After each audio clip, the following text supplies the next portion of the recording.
To add a citation to my project, I first make sure I've selected the project that I want to work on from my Projects tab.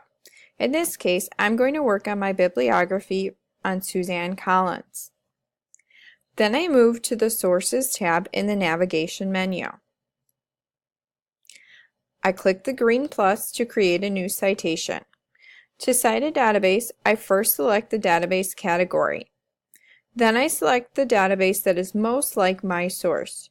You will most likely use the first choice, original content, in a database.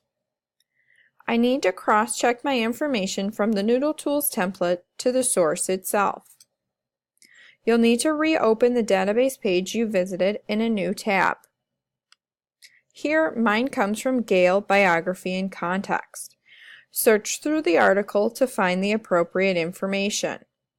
If the information is not available, you will leave it blank. For example, you might find the year an article is updated, but not necessarily the month or the day.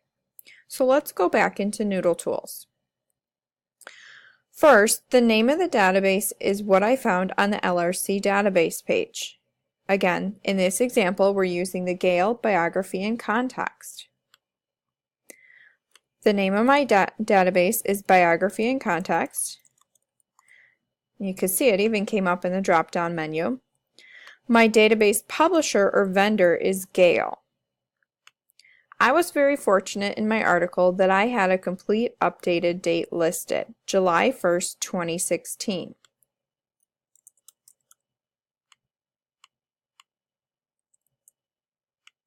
I'll copy and paste my URL.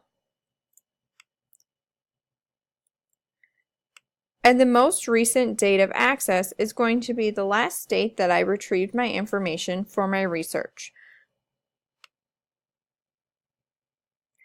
When I go to my contributors, there's a drop-down menu for authors, editors, and translators. In this case, I know I have an author. That's a group. I know that because when I was on my Biography and Context page, I found contemporary authors online. I clicked to find out that this is a publishing group.